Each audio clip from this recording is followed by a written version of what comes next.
Hey, what's up, everybody? Welcome back to the Go Rogue podcast. My name is Brian Fitton. This is the podcast dedicated to marketers, small business owners who are trying to do marketing differently, especially around live video, podcasting, all that, and putting out content marketing. One is to do it differently, right? Connecting with an audience, giving value, that type of thing. So if you're here and that's you, this podcast is for you. So I have the awesome Miss Lauren Lewis with me today. Hello. Good to have you here today, Lauren. And we're going to talk about something very, I don't know, it's becoming a normal thing in our society to obviously do like Facebook live video and different types of live video. But we're going to talk about the fear of going live and how to overcome that fear, right? Yes, absolutely. It's something we run into all the time in our line of work, where a lot of people say that they are very afraid to click that live button. And we would love to just chat about how you can be confident to go live. And there's nothing really to fear, or there's practical steps to get over that. Yeah, absolutely. Well, and the fun thing is, if you're not already first subscribed to our podcast, make sure you subscribe. Give us a rating or review. That obviously helps get that content out to other people who are looking for it. But also, if you're not following us on social media, we're actually doing this podcast live. So we're doing a live recording, talking about live and overcoming the fears of going live. Yeah. So much. So much. There's just inception happening constantly. So if you're listening to this after the fact or watching the replay, we do put these on Facebook, on Instagram, and also on YouTube. And so make sure that you find us on those platforms. Go Rogue X. Usually it's go.rogue.x on Instagram, as well as Facebook and YouTube. And LinkedIn. And LinkedIn. Yeah, don't forget about LinkedIn. Oh, my goodness. But live, we're on Facebook right now. And so make sure to jump over there because we do this periodically. So we'd love to have you jump on in comments as we go through this. Yeah, absolutely. All right. So before we get into the content, though, we always like to start with something fun. What is that, Lauren? We always like to start our episodes with, what are you obsessed with this week? So, Brian, what are you obsessed with this week? So the last podcast we had, I talked about my in-ears. Which I got, if you're watching the live video, I'm very excited about my in-ear monitors. Everybody thinks they're hearing aids, apparently. I will need those at some point, but now they're custom made. Yeah, they're super cool. When I get old, actually, I think your ears grow. Yeah, they do. Anyway, all right. I don't know about the inner ear, though. That would be something crazy. I think it's just the outside. Super weird. Oh. Anyway, so that was my last one, but this week I started using Invisalign. Mm-hmm. So I've partnered with one of our friends over at the Pediatric Dental Associates and Orthodontics. It makes sense as orthodontics at the end. And so I'm now doing, so they're actually, they help out adults as well as not just kids. And so anyway, we got to talking and working with them to do my Invisalign. So I actually got that put in last week and I have been consistent. Somebody told me, they're like, I'm just not disciplined enough to wear Invisalign. I'm like, I'm making sure because I'm very excited. I had braces when I was a kid, didn't wear my retainer, so it just kind of all went back. And so I'm very excited for another opportunity to get my teeth straightened, you know? That's awesome. Lauren thinks it's hilarious. I don't think it's hilarious. It's funny how excited you are. But I actually was really impressed when you did get them that there was not a very noticeable difference in the way that you talk. I thought that was pretty impressive. I should have just worn them right now and just had. Yeah, I did take them out, by the way. Yeah, I'm not wearing them right now. I should have just worn them. Everyone's just looking for them now. Yeah, you're supposed to wear them for 22 hours out of the day, which is a long time. It is a long time. But basically, you're taking them out to eat. Yeah. You're not supposed to have like anything but water while you wear them. So my coffee, I'm having to like pop them out when I'm drinking my coffee and pop them back in. That's a lot of work. It is, but hey, it's worth it. Yeah. So, what are you obsessed with this week, Lauren? So this one's kind of weird. Normally it's like a show or something, like that. But today, it's my mom. Oh, yeah? Yes. So my mom has been so sweet since I was in college. She's always sent me a Valentine's Day card, which is really sweet. That is super and she sweet. generally puts a gift card in it, which just makes it like really, really nice. Yeah. So I assumed when I got married that would just stop, Yeah. Because, that's kind of more of a romantic holiday. And she didn't. And now she sends me and my husband a gift card to a restaurant. Really? Yeah. So she's like, I want to make sure you guys have good date nights. Yeah. And it's always really sweet. And then once we had kids, she sent them an individual card. And she'll even pay for like the postage for each of them to get their own separate card. So they were get like, to open it themselves. That's they were pretty cool. super excited about it today. And I always forget about it. And then I see it in the mail and I'm like, Mom, you've been doing this for so long and it's so sweet. And it totally made my day today because today was awful. And so I was like, super like, Mom, this is awesome. So shout out to the moms out there. yeah. Yeah. I do have like, there's a photo that came up that in my Facebook memories or whatever. It was like an episode, or not an episode, a Valentine's Day that I was with my mom. I was single that year and I spent it with my mom. And so there's still really a photo. sweet. I brought her flowers and stuff. And so, yeah, it was good. I am sweet sometimes.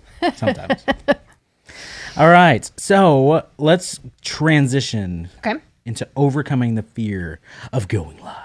Oh, wow. That was really intense. Was it? Good. I went for that. Yeah. So Lauren, start us off here. Okay. So tonight we're going to be breaking it down into, we're going to be chatting about the psychology/biology behind this fear. There's actually reasons why you feel the way that you do. And then we're going to talk about some of the common fears that we hear about going live and what you can do to overcome them. And then we're going to end off with our top 10 tips to conquer your fear of pushing the go live button. Because ultimately, we want, after you listen to this episode, for you to feel empowered to try it yourself if you never have, or for you to consistently start going live. Just because there's so many advantages to that. And so, Brian, real quick, before we go into the deep fears, why should you be going live? If maybe you're a business or marketer or things like that. Oh, absolutely. Well, first off, you should always be on the cutting edge of technology, right? Especially in the communication world. So there's a podcast I listen to. It's like the communication shift that's the biggest communication shift that's happened in the past 500 years is happening right now, right? The printing press came, and then now, obviously, with the internet and how we communicate with each other. And so, obviously, going live on these platforms, it's free, for one, right? You're just automatically, you're able to do that. But really is an authentic connection because it's not a pre-produced video, right? There's not cuts and edits in between this. And so it's very authentic and you can interact like we're doing right now. Actually, we have a comment on our Facebook Live right now that Lauren, you were ear-splaining me about my inner ears not growing. And so it's one of those things that like we're able to interact with the people who are joining us. So we have several people on with our Facebook Live right now that we're doing. Being able to call some of those people out. Alex is out there. Davis Nicholson's out there too. So it's interacting with that. And so we appreciate you guys joining our live tonight. And so that is one of those things that makes an authentic connection. And for your business, for your personal life, whatever, if you're trying to reach more people to serve them and obviously help them out, this is a great way to do it. Awesome. Okay, so we're going to dive into kind of the research that we found when we were looking into what is the psychology, and there's a little bit of biology that goes into that fear that you feel. So the first one that I was looking at was the term is called mere exposure. And this is one of the reasons why you do not like being in front of the camera. Okay, so this is a little bit of a longer quote, so stick with me. Okay, it says, the reason you hate the way you look on video is the combo effect of mere exposure and confirmation bias. Formulated in 1968 by psychologist Robert Zajonc. Yeah. Okay. Sure. The mere exposure effect asserts that people react more favorably to things they see more often. Since we see ourselves most frequently in the mirror, this is our preferred self-image. According to the mere exposure effect, when your slight facial symmetries are left unflipped by the camera, you see an unappealing, deformed version of yourself. I completely understand that. Yes. Yeah. As a photographer, I would assume you would totally get that. And so basically, if you're always looking into a mirror, the actual difference that you're going to see from a photography perspective is going to be different than what you're used to looking at. Yeah. And so what your brain is basically telling you is that that's not what I'm supposed to look like, even though it actually is. Yeah. It's what everyone else sees. That's interesting. Right? Yeah. Which might make sense of also some of the things when we talk about, people see some different things about us. It's probably because they're also seeing a slightly different version. Well, and we always joke about it. It's like self-awareness is really such a valuable trait to have. Because there is one thing on there too of kind of being okay with who you are, how you look, and being caught off guard, right? If somebody takes a candid photo of you that, it is your side and it's your not so good side of your face or Sure. something, what you're used to looking in the mirror, we naturally go to that, right? We naturally look in the mirror and we're like giving ourselves like different looks to make us feel better, you know. And then somebody captures a candid of us and it takes us off guard. So Sure. that makes sense. That makes sense. Yeah. So that's called mere exposure. The second one is confirmation bias. And so they said confirmation bias is our tendency to search for and find information that backs up our previously held beliefs and reinforces our brain's, here's a fancy word, heuristics. Okay. Okay, heuristics are brain tricks or shortcuts that help humans make sense of the world around them in rapid pace. Okay, so we want to be right. So we look for all the information that's going to corroborate on our thoughts. If you think you're going to look awkward on camera when reviewing your video, you will actively search out evidence that that is true. This means that some people can only ever see their faults. Yeah. Wow. Yeah. And that's why you need good people in your life that are saying, "Hey, that was really good. You actually did come." Like again, that self-awareness. We always assume that it's going to be terrible. It's going to be look the worst that I have ever looked, and I sounded really stupid and all that. Most of the time, people don't even see that. They see who you are as a person and that authentic connection, and are okay with that. So you can see like the combined, like with a mere exposure and confirmation bias together, can be kind of a powerful force to work against. And so if you're more actively aware that you do these things, a lot of times you can overcome them easier as well. Yeah, absolutely. So I'm going to jump. We have a comment from Alex that says, "Whoa, that's crazy." Also probably why when taking selfies, it looks good while you're taking it. But once the photo adjusts to the unmirrored, it looks super weird. Right. Yeah. I think she's totally right. Yeah, absolutely. Yeah. Awesome. And again, if you're watching on the live, throw some comments in there. Talk to us here. We're obviously going in pretty deep on some of this stuff, so it's very interesting. So thank you, Alex, for commenting. Okay. So now we switch from the psychology to a little bit of biology here. Okay. Yes. Okay. Finally. Oh, that's what you were wanting? No, It's biology. Okay. I love biology. Okay. Very excited. Okay. Okay. So stressful situations can trigger our bodies to go into flight or fight mode. Yes. Okay. So we know this, like it's kind of that adrenaline surge. And so the quote that I got was actually from, I'm going to say this wrong. Is it Wistia? Is that how you pronounce? Oh, yeah. Yeah. So they did this awesome article, and then we will put links to it in our blog. And I loved this kind of going on stage fright on camera is what they were talking about. And so they said, as social creatures, we're hardwired to worry about our reputation and how others perceive us. The decision our brain makes to determine whether or not a situation is stressful is made by sensory input and processing. And for most people, the danger of blowing their lines when they're going live is enough to trigger a fight or flight response. Wow. Yeah. Okay, so what they're saying is what exactly happens when that is triggered, basically. And so they go into your brain triggers and secretes what they call, I'm not going to do the whole scientific term, they put it in a little acronym, ACTH is the... That's very boring. I know, but anyways, basically, this is when the adrenaline hits your body. And so when fight or flight happens, these are the kind of reactions that you normally can receive. So your neck and back can tense up and you slouch. Your muscles prepare for attack and your legs and hands shake. Goodness. Your blood pressure jumps. Your digestion shuts off to maximize delivery of nutrients to muscles and vital organs, which causes butterflies. Oh, okay. And your pupils dilate, so it's difficult to read anything up close. So this is what happens. Like if you are really nervous in front of the camera, a lot of times you're actually going to be getting that surge of adrenaline and you're going to actually go through a fight or flight response. Your body is ready for survival. That is crazy. Right. So what they said is, so when you're standing in front of a camera and start to feel anxious or get stage fright, you're not just forgetting the words. You can't even actually think of them. And it doesn't help if your pupils are dilated, like you can't even read. But what the encouraging part is when you hear all this, it makes it sound like we're pretty much screwed. This doesn't mean you're hardwired to freeze up in front of a camera forever. In fact, just as your brain can be tricked into tensing up during stressful situations, you can also trick your brain into feeling more confident. Oh, interesting. Right. And so that was like their whole purpose was going into understanding if your body is going into that, you can walk yourself back off that ledge, basically. This is good because I actually have this in like normal conversations with just random people. Right. I get all like shaky Right. and I can't. So this is not just in front of the camera. Obviously, this has I was thinking about this. I won't specifically name, but we had a particular time where we were doing some training about Facebook Live, and we had someone who was incredibly nervous. And I wish I would have had some of this information to help her out, because I think she was just super embarrassed about it. Yeah, it is a nerve-wracking thing, absolutely. So, and that's something too I've had to come to realize is I've done this for years. So I started, especially when Facebook Live first came out. Actually, Meerkat.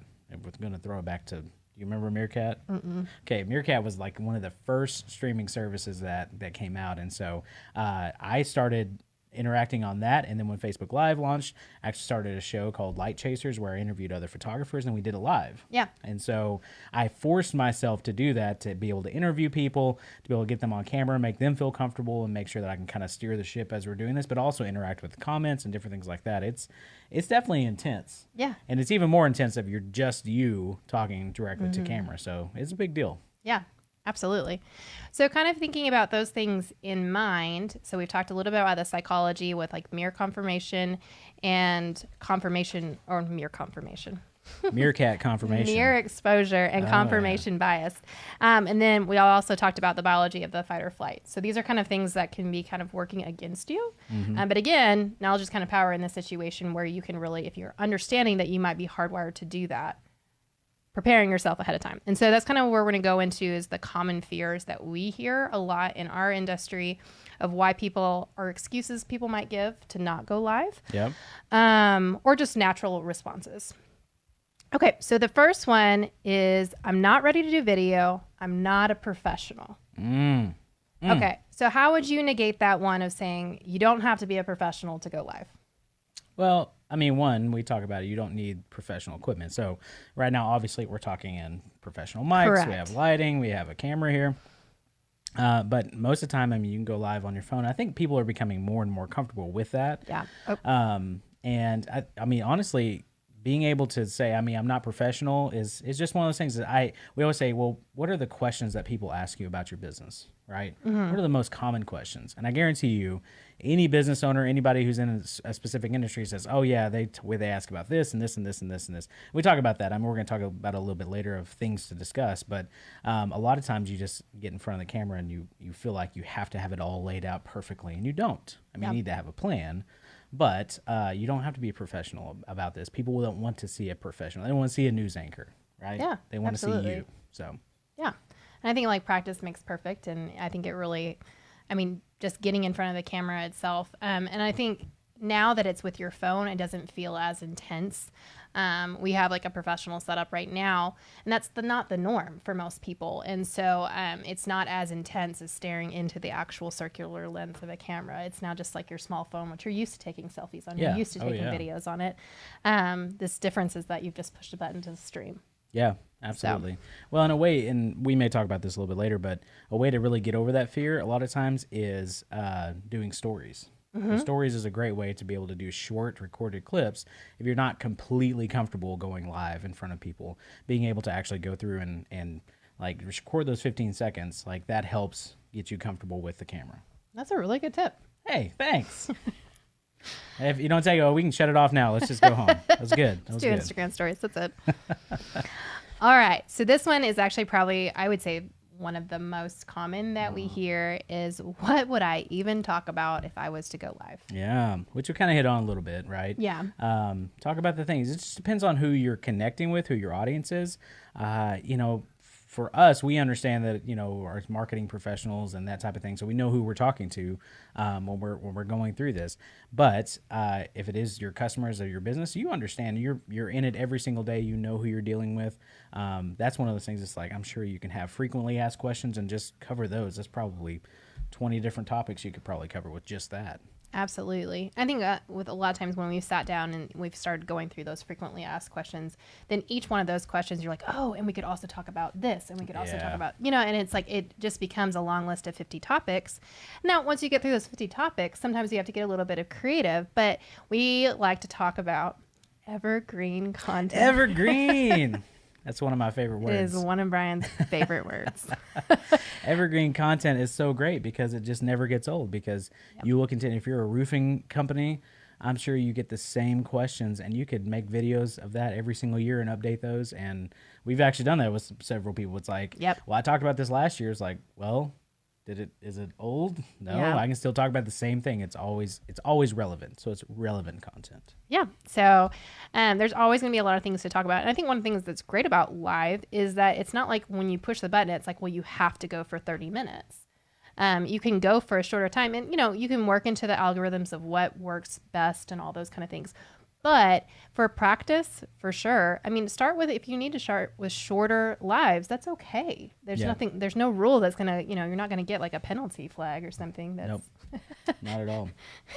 So anyways, it's totally possible that there's a lot more than you realize to talk about. Yeah, absolutely. Sure. Okay. Here's another one. Uh-oh. So you finally pushed the button. You went live. It It happened. And nobody watched. Nobody showed up. Well, It's surprising because we have to tell people this all the time, right? It's not always about the live interaction. It can be about the replay. So always make sure that whenever you go live on whatever platform, make sure you share that, right? It's about the replay viewers too. So, I would say consistency, right? And even our live tonight that we're doing. So we've had upwards of, I think, 14 people that have jumped on, which is the most we've ever had. And so it is one of those that, we're hovering right around that 7 or 8, which you don't think is a lot. But if you're in a room full of 14, 15 people, like that's a lot of people to talk to, right? And so kind of think of it like that. Hey, it's not always a bunch of numbers, but consistency, sharing it out. And then also understanding when people are watching live video. Absolutely. Right? So we're doing this at night because there's a lot of people that are at home hanging out, sitting on the couch, right? And so they want to obviously interact at that time. So it just depends. Yeah, absolutely. And I think about it, again, we're going back to that practice aspect, and you have to kind of build that audience over time. So don't expect that when you push live or to go live the first time that you're going to have a $900,000 people watching your live. It takes time to build that community, that audience that really cares, and that they would even trust you with their time. And I think that's a big thing that we're seeing with people with the rise of social media. It's a trust factor. Should I even trust you with my time? Yeah, absolutely. So. Yeah, they want to know that it's valuable. If they're going to sit down and watch it, they want to know that you have, like I said, you don't have to be a professional at this, but you definitely need to have some type of plan in place to know where you're going with. So, yeah. All right. This one should be your favorite. Uh-oh. Tech problems. Yay! Tech problems. I'm sure anyone. So here we're gonna jump back into our comments here, right? So we put out a poll. Yeah. On our live here that you can do, and it was very surprising. So we said, have you used Facebook Live before? So if you're watching right now on your live, make sure to vote. It's right there on your screen. Vote. But it was interesting. We're at a 50-50 split right now, and That's I know surprising. Several people have voted because it was like 100% yes for quite a while. Then went to like 80 and back to different percentages. Now we're down to 50%. So it's very interesting to see where we're at with that. But a lot of times people are afraid of having tech issues, right? And so I think just being transparent, like I said tonight, we're using OBS, which is a new software I've used years and years ago, trying it out again, seeing if it works, because we're just figuring out different solutions. And so it is one of those things of being able to be authentic with your people and saying, hey, we're trying this and we may mess up, but hang with me. I think that the cool part about live is being authentic. Like, I've hit my face on the mic already twice because Brian has shoved it in my face. Did I? I didn't mean to. Because I tend to move around because I don't like being up that close. And so there's going to be times where you do stuff that's kind of silly, but that's the whole point of live. It's supposed to be authentic. It's not supposed to be an anchored show. Yeah. Not that you cannot do an anchored show. Oh, absolutely. But really where live is at its best is where it's that authentic thing. And we've had plenty of tech issues that happen, and we are a professional company that has professional gear, but we're going to have problems too. There's always something. Always something. There's never a time that like even tonight, we had a stream key issue. Yeah. There's just something, and unless you're in the world of streaming, you don't even know what that is. And if you're just using your phone, you don't even have to worry about what that is. But just those little things, it's like, oh, that number was off, or I got it from the wrong location. Sure.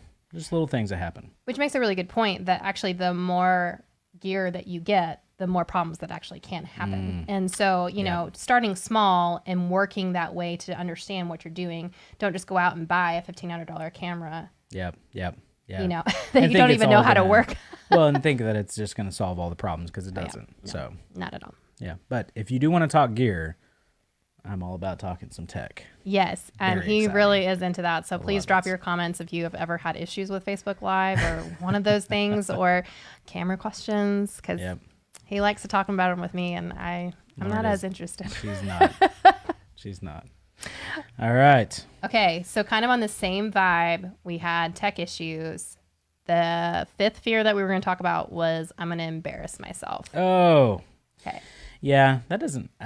The only thing I can think of, right, is the video of the guy who is a news anchor. Yeah. And where he was a commentary, I guess. And so he's sitting in his home office, and then his like little toddler comes walking in the background. He was a reporter. He was a reporter, and then live on this big show. It's one of those things that people are super forgiving, and as long as you're not dropping all kinds of cuss words and different things and doing something crazy, right? Then most of the time, if it's a genuine mistake, people actually think it's endearing. Like it's pretty funny. So there are a lot of times too, if you're going to embarrass yourself, like.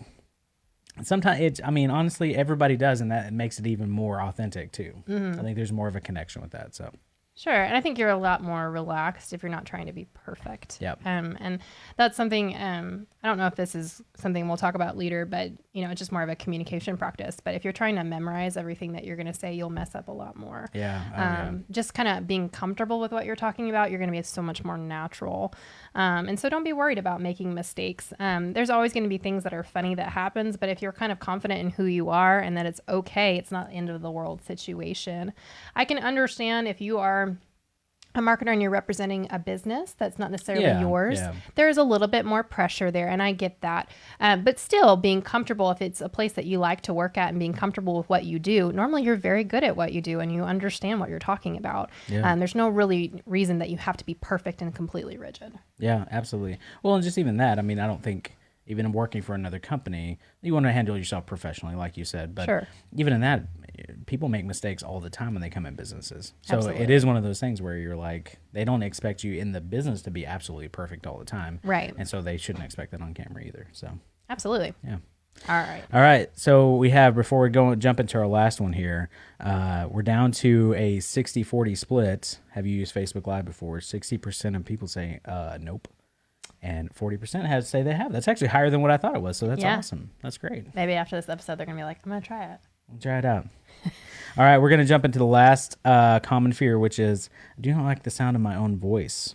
Yeah. Which I mentioned that ahead of time, right? I could hear my southern twang come out. I don't hear, when I hear your voice, I don't actually hear Wait. a lot of southern. Are you from the South, too? Originally, I grew up here since I was 5. I was born in Chicago, but see, I remember that. Okay. Yeah. Well, it is. Thank you. I appreciate that. That you can't hear my southern twang, but it is one of those things. I'm very, very critical of my own voice. I think a lot of people are. Are you really? Yeah. Oh yeah. I hide it well. That's apparently good. That's really good. We've been working for a while together. Absolutely. That's awesome. Okay, so they actually have a cool quote of why we typically do not like our voice. Okay, so it's a very technical, so I'm going to try to skip some of it a little bit. But so according to Rachel Feltman at the Washington Post, when we hear other people speak, our eardrums and inner ears vibrate from the sound waves coming in from outside. Vibrations that the brain converts into sound. The same is true when we hear ourselves speaking, but added to these external sound waves are other internal vibrations from deep within our bodies. Okay? Vibrations from our vocal cords and airways that get added into the mix. Oh. So there's more sound when we're talking. Okay, that we're used to hearing. Makes sense. As a result, the voice we hear inside our heads is lower, richer, and there's some adjective I have no idea how to say, but it's just richer because of extra rumblings and hearing coming from outside ourselves. So when we hear our recorded voice, all that inner rumblings is completely removed. So what it says is that our voice then sounds tiny and alien. Yeah. It's no wonder we don't like it without the deeper and richer undertones added by our internal hearing system. Yeah. I can relate with that. Yep. I can, because even now, so as I'm wearing my super awesome in-ear, like I sound a lot deeper than what I think whenever I will hear this recording. I'm like, wow, I sound like a puny guy. I've never heard your voice and thought, deeper. Oh my gosh. Yeah, so. But I have definitely heard my voice, and it seems way higher than what I'm normal. Yeah. Huh. But so anyways, there's actually a reason for that. But it is definitely not a reason not to go live. That's true. Yeah. You should still go live, no matter what. It's your voice. And that's what other people are used to hearing is your voice. Yeah, so absolutely. just because you're not comfortable with it means you should probably just stop talking in general, out in public, in everyday life if you're still not comfortable. Anyway, sorry. Harsh. All right, we're moving on here. Okay. So how do we overcome or conquer these fears? Yeah. People that have stayed with us, thank you. Yes, because we're here now. We have arrived. Yes. Okay, so we're going to go over our top 10 tips to conquer your fear of going live. Hopefully after this, you can feel a little bit more empowered to overcome that fear and actually start going live on a regular basis.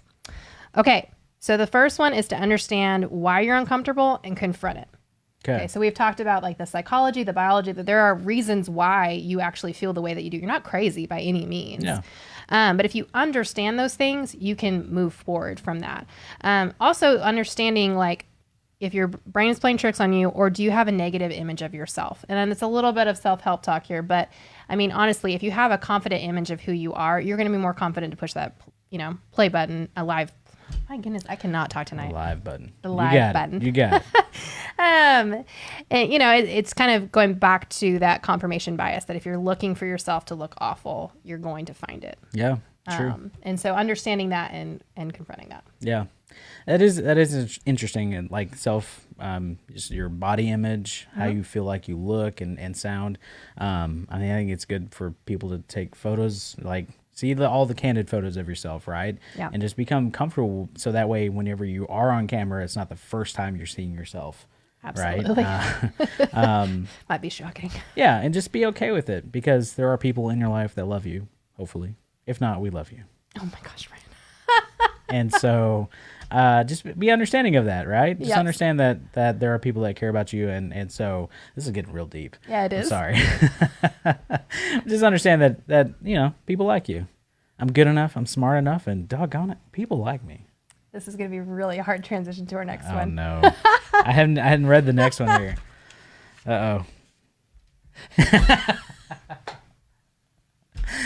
Oh, that's good. All right. So our second one is that people do not care. But there's a deeper meaning to this. People do not care that you're not perfect. Yes, absolutely. That should have been a completion of that statement. Okay, so I actually used to teach speech to high school students. Goodness. And so they were deeply afraid of public speaking. And I just had to tell them, like, you have to be honest. It's not that people don't care about you, like just like you said. But I was like, people do not care that greatly about what you're presenting. Yeah, they just don't. I was like, they're gonna like zone out. They're gonna daydream a little bit. Like it's really not that big of a deal. And it really helped me. I used to be terrified of public speaking. And it really helped to realize that not everyone is 100% engaged. They're writing down notes. They're really critiquing what I'm doing, and they don't care as much as you do.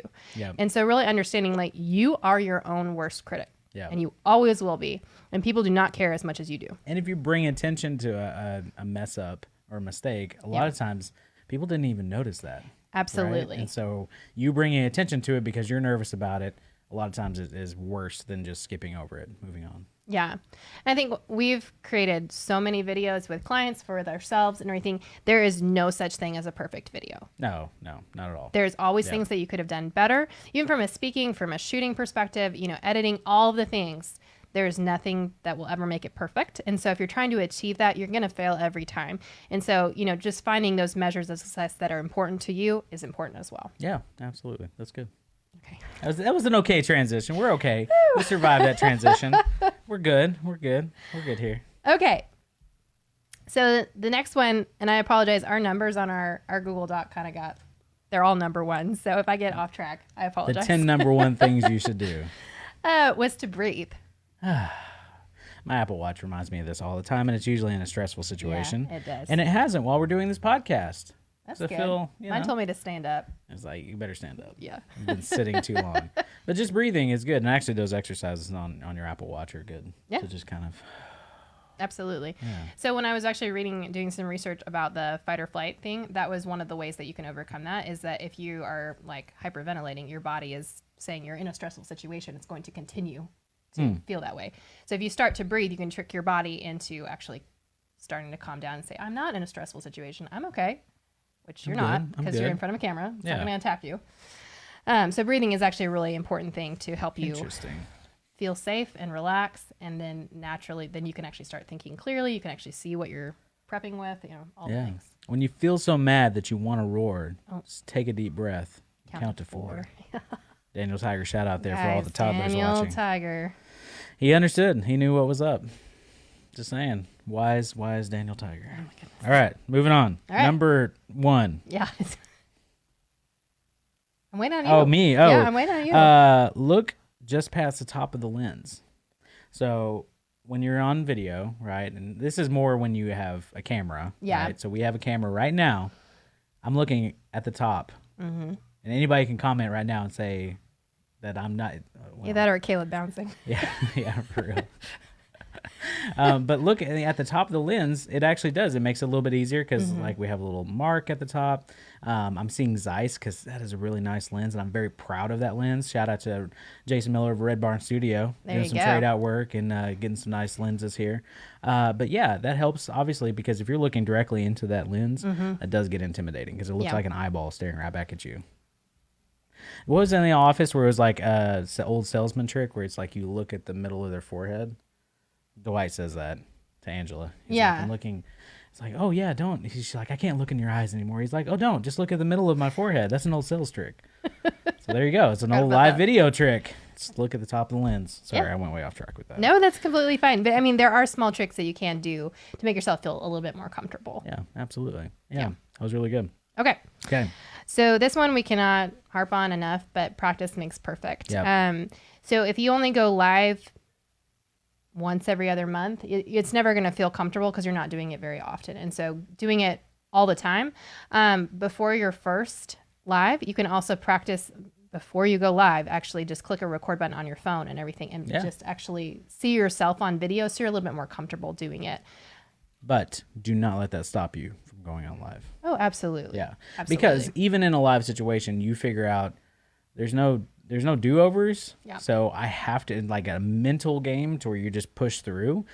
We do that when I'm recording with a lot of people if they're doing like sit-down interview style. I'm like, just go through. Don't even stop. Even if you mess up, just keep going. Absolutely. Because you get in a mental mode where it's like, if you think that you can stop because you messed up, you will every single time, right? Yeah. And so going live actually forces you to just do it. And so making sure to practice that, like walking through, a lot of public speakers do this where they'll go through their talk and they'll record themselves and kind of critique themselves a little bit. They still do the talk. Oh yeah, right? Absolutely. So it's kind of the same situation. So that's good.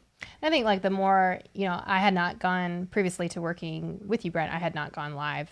That's just not what I do. And so she never wanted to be in front of a camera. Right. Or behind a microphone. Yeah. So. And so now I have a lot of practice, and I don't, for the most part, I don't ever get nervous. Unless Brian makes it. It's usually my fault if something happens. I'm freaking out over self-conscious the tech or something. Yeah, I am. Like, get closer to the microphone, Lauren. Yeah. Microphone. Because I'm moving around.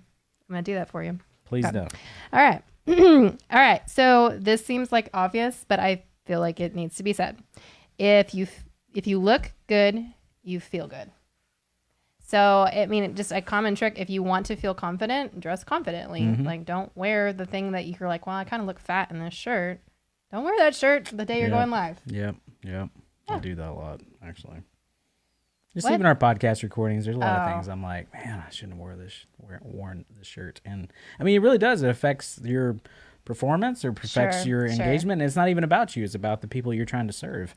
And so feel confident in that, right? Yeah, absolutely. Wear sweatpants. Just feel confident, you know what I'm saying? I did think about that the other day, though, because we were actually working in the office for several hours, and then we had booked a podcast recording, and I hadn't even thought about that.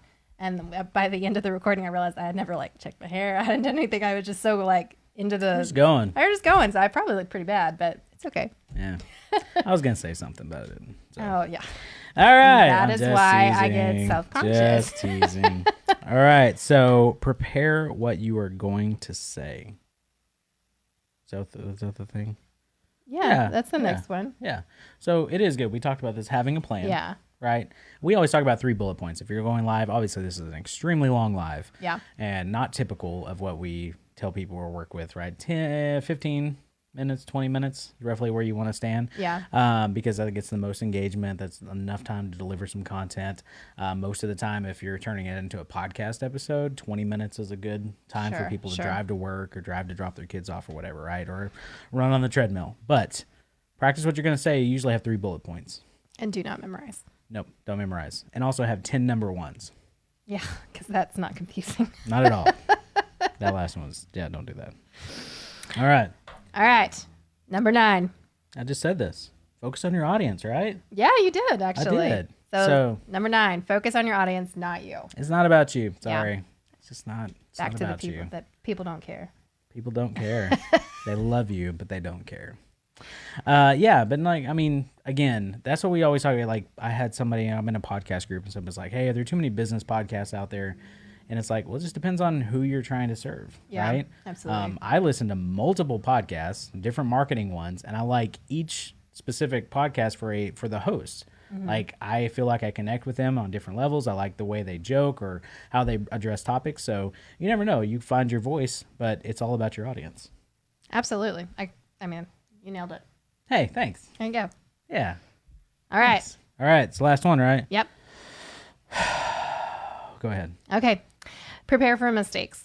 So like we said earlier, there is no perfect video. No. And so just be prepared that you're going to make mistakes and just let them roll or laugh it off. It's not a big deal. Nope. We've made a couple mistakes during this live, and it has not... For the most part. For the most part. It has not ruffled us to the point where we cannot continue. I mean, it just makes us more authentic and probably more relatable, to be really honest, that we're real people. We have real lives. We had stressful days or we had relaxing days, whatever it might be. But definitely prepare for mistakes. And that's one of the reasons, particularly, we will repeat. Do not memorize what you're going to say because when you do mess up, then you won't be able to recover. Yep. Absolutely. Yeah, and that is one of those things, too. I was actually going to pull it up here, but we have, some of our podcast episodes. I mean, we record those live for the most part, right? Yeah. There are even mistakes in those, right? Mm-hmm. And so it's always just be understanding of, hey, this is not going to be perfect, and that's okay. Yeah, absolutely. Right? All right. That was really good. Yeah. Right? Yeah, I feel like there's a lot of information there. There's so much information in there. And if you're watching on our live stream right now, you have any questions, let us know. If you are listening to this after the fact, make sure you check out our Facebook page, facebook.com/GoRogue, and make sure that you're on there. Subscribe, like, comments, all the things. We'd love to interact with you. But also, I think this has been a great episode. Yeah, I would agree. All right. So we will see you guys next time. Thanks again.